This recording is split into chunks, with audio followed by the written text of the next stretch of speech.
होनदोंमोन गोजान गोजान जायगायाव थांनानै नोङो भट बिदोंमोन सार नों दिनै मानो जबाबो गिबियावनो नोंथांमोननिसिम आंनिफ्राय खुलुमनाय जासिग्रोयो आंनि बे सोरां लामा बड' इउटुब चेनेलनि गेजेरजों दा आं नोंथांमोननि गेजेराव बेखौनो लाना फैदों जोंनि बे माखासे ससियेल मिडियानि गेजेराव इउटुबारजों इउटुबार माखासे दावराव दावसि जानाय आरो लोगोसे जोंनि बर'नि मोनसे दाबसे जायगायाव थानाय जेनेबा गुवाहाटीनि बरबारियाव इभिकसन जानाय न' बां सिफाय जानाय बिनि दारै बायदि बायदि दा जाथाय जालांगासिनो दं नोंथांमोना गासिबो ससियेल मिडियानि आरो इउटुबनि दारै बिथांमोना जेसेबांनाखि जोंनि फेमिलिफोर इउटुबनि फेमिलिफोर आरो जेसेबांनाखि जोंनि बर'नि इउटुबारफोर गोबाङानो इयाव मदद होदों नाथाय आं बेसेबां इमान गिदिर इउटुबारबो नङा आरो आंहा न'आव थोजासेबो आंहा इमान थाखा फैसाबो गैया नाथाय सोरबाफोर डनेट बिनाय हिसाबैब्ला आं हरनायाव आं राजिमोन नाथाय बेफोरबायदि डनेटनिबो माखासे एकाउन्ट होनाय जायाखै दा आं बेसेबांसिमहालागै थांनोबो थाखायबो आंहा रांबो गैया होमब्लाबो नोंथांमोननि गेजेराव आं गावखौ दुगाना खोथाबो बुंनो सानाखै बे दा इउटुबनि दारै दा नोंथांमोननि सिगाङाव बुंनो फैनायाबो एसेबां गोग्गानाबो खोथा बुंनो सानाखै जों गासैबो खौसे जानांगौ बे बाथ्राखौ बुंनोसो आं लाना फैदों आरो बे बाथ्रायाव आं बे भिडिअनि गेजेरजों नोंथांमोननि सिगाङाव मा बुंलांगोन नोंथांमोना आं खोनासंलांबानो जाबाय दा गिबियाव आं बेखौनो बुंग्रोनो सानो जोंनि माखासे दा नैबे गुवाहाटी बरबारियाव जिखिनि दा इभिकसन जानाय न' सिफाय जानाय बेखौ आं फंनैसो बाथ्रा बुंनो सानदों सासे सरखार हादोरनि दैदेनगिरि बा जोंनि बर' सरखारानो जाया मा आसामनि सरखारानो जाया नङा होमबा दिनै बिसोर इमान गिदिर गोलाव बर'नि जेनेबा जिखुनु आसामखौनो सलायगिरि नङा होमबा बे जायगाखौ सिफायबा मा जागोन माखासेयाव थानाय संसार जानाय सुबुंफ्रा मा जागोन बेखौ मिथिनानै माबोरै मावखो दिनै बिसोर जाम्बा नङा जाम्बायाव बेफोरबायदि खामानिखौ मावनो थाङा दिनै बेखौ जों डाइरेक्टलि मिथिना मोनो जे बेखौ मा हिसाबै राजनितिकनि सुलुयै ना मा इनडाइरेक्टयै ना डाइरेक्टलि मावदों नाथाय जों खोनानो मोन्दों बेखौ दैनि लामा बानायगोन होननानै जों खोनानो मोन्दों थिगानो नाथाय बेयाव माखासे जेसेबांनाखि संसार जाबोनाय बिसोरखौ नटिस होनांगौ होनदोंमोन नाथाय नटिसबो होआखै नटिस होयोबा बे जेसेबांनाखि बे थिंफोर दङ थिं न' दङ बेफोरखौ न'फोरखौ सिफायनानै माल माथाखौ लानानै माबा मोनसे साइड खालामना लानानै दोननो हागौमोन डाइरेक्टलि फैनानै जिसिपिजों डाइरेक्ट सिफायदों होननानै जों दा ससियेल मिडियानि गेजेरजों जों मिथिनो मोन्दों नाथाय बे बेसेबां मुगैथावना आरो बेसेबां माने गाज्रि आखुनि जादों दा बेयो दिनै आसामनि सरखारानो जा जोंनि बर' सरखारानो जा नङा होमबा बेफोरखौथ' एसे सालि जारिया नायनानै मोनसे बे खामानिखौ मावनोसो थांनांगौमोन डाइरेक्टलि सिफायनांगौ होननानै डाइरेक्ट सिफायबा बेथ' जायाना बेखौ नटिस होग्रोनायनि उनावसो खामानिया जागौमोन दा बे गोरोन्थिया सोरनाव दं जोंनि बे हादोर दैदेनगिरिफोरनाव दङ बेखौ जों डाइरेक्टलि मिथियो दा माखासे बाथ्रा गोबाङानो बुंदों जेब्ला भट नागिरो अब्ला जेसेबांनाखि गेदेरफ्रा दिनै जोंनि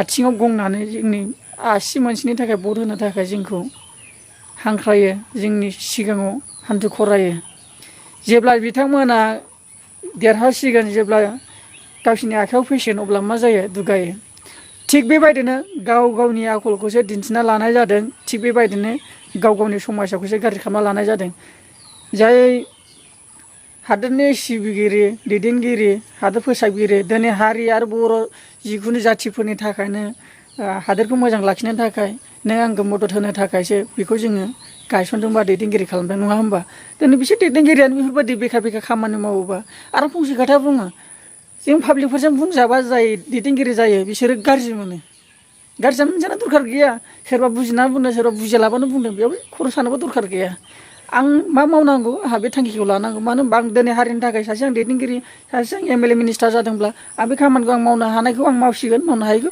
फोसावना हो पाब्लिकनो होमबानो पाब्लिकआ नोंखौ मोजां मोनो बेयाव गाज्रि मोननांगौ रावबो गैया दिनै सोर मावो सोर थाखुमायो बेफोरावसो गाज्रि मोनो दिनै पाब्लिकफ्रा बुजिया बेवहाय नोंथांमोना मोनसे खामानि मावनो हायाबा मोनसे खामानिनि थाखाय बुंजायो रायजायो होनजायो लाजि फोनांजायो नाथाय बिथांमोना नोंनि खामानिया बेनो एमएलए मिनिस्टार जादों हादोरखौ नायनांगौ हादोरखौ खुंनांगौ बे नोंथांमोननि दायथ'खा आरो नोंथांमोननि मावनो गोनांखा दा बे मोनसे बाथ्रा थांलायबाय आरो दा मोनसे लाइनाव फैलायबाय नोंथांमोननि गेजेराव बे फंसे बाथ्राखौ आं दा नोंथांमोननो खोन्थानो सानो जोंनि माखासे बर' इउटुबार दा आं बे फंनैसो बुंगोन आंखौ गाज्रिमोन दामोन आं जेबो साना आरो नोंथांमोना आंनि सायाव मा गाज्रि सानफिनो आं बेखौबो आं बुजिनो थाङा जायखिया आं बुंनांगौ आंना मोनसेल' डाइरेक्ट बाथ्रा बेनो दिनै जों गासैबो बर' इउटुबार जोंनि बर'फ्रानो नोंथांमोनखौ गेदेर खालामदों फोजौदों आरो नोंथांमोननि मावनायखौ मोजां मोनदों। नाथाय आंबो सासे इउटुबार, नाथाय नोंथांमोननि समान आंहा दासिमबो मोजां खामानि मावनो थाखाय आग बारायबोनो हायाखै। नोंथांमोननि मददजोंसो आंबो मोजां खामानि मावनो थाखाय आं आग बारायगोन। आरो जाय मानसि मोजाङा मोजाङै थांगोन, जाय गाज्रिया गाज्रिनो थांखागोन आरो जाय बुंनांगौआ बुंद्राखाबो। नाथाय बेनो जों गासिबो बर' इउटुबारफ्रा सोरखौबा हिंसाजों बुंनांगौ, सोरखौबा डाइरेक्टलि गाज्रिजों बुंनांगौ। जों बे ससियेल मिडियानि गेजेरजों जों गोबां बर' इउटुबारफ्रा गोबां बर'फोरखौनो मदद होनाय जों नुनो मोन्दों। नाथाय जोङो ससियेल मिडियाआव फैदोंबा दानि देरफुनाय गथ'फोरखौ जों मोजांसे गियान होनांगोन। बेयाव ससियेल मिडियाआव फैनानै सोरजोंबा नांलायनाय, सोरजोंबा खमनानै गावजों गाव गोरोबैखौसो जों सिनाय मोनो आरो मिथि मोनो। नाथाय बिदि नङा। दिनै मोनसे गेजेराव आं बाथ्रा बुंनो सानदों। जों माखासे बर' इउटुबारा सोरनिबा थाखाय माबा मोनसे सोरनिबा थाखाय बुंनो थाङोब्ला, सोरनिबा थाखाय मदद होनो थाङोब्ला जों गेजेरनि मानसिसो जों इउटुबारफ्रा। जों सासे ससियेल मिडियानि मानसि, जों सासे इउटुबार जानानै जोङो सोरनिबा थाखाय मदद होनो, सोरनिबा थाखाय हेल्प खालामनो थाङोबा सोरखौबा हिंसा खालामनो खोथा बुंनाय, सोरखौबा गेद्दा खोथा बुंनाय बिदि नङाथ'। जों गासैबो माने जों गेजेरनि मानसि, जों गेजेर जानो खोथा बुंनांगोन। जों गेजेरनि मानसि, जों गासैबो बर' इउटुबारा गेजेरनि मानसि। जों जेरै बर'नि समाजखौ जों गाज्रि नुदों, जों बेखौ दिन्थिनोसो जों फैदों। बेयाव सोरखौबा हिंसा खालामनांगौ, सोरखौबा गाज्रि खोथा बुंनांगौ, सोरखौबा सोरबा इउटुबारखौ बिदि हिंसा मा होनो खोथा बुंलायनाय बिदि नङा। दा नोंथांमोनानो मिथिखागौ, आंथ' इमान खोथा बुंनो गोनांथि गैया। दा गाव गावनो बुजिना लानांगौ, गाव गावनि आखलखौ गावनो दिन्थिना लानाय जायो आरो गाव गावनि बाथ्राखौ गाव गावनो फोलाना लानायबो जायो आरो गाव गावनो मान सनमान खालामना लानायबो जायो। बेखायनो सानै हयै खोथाखौ बुंनाया गावनि थाखाय मोजां। नोंथांमोन आंनि बुंनाया माबा मोनसे गोरोन्थि जायोबा आंखौ निमाहा हो। आं इमान बुंनो हानाय आंनाबो इमान नलेज गैया।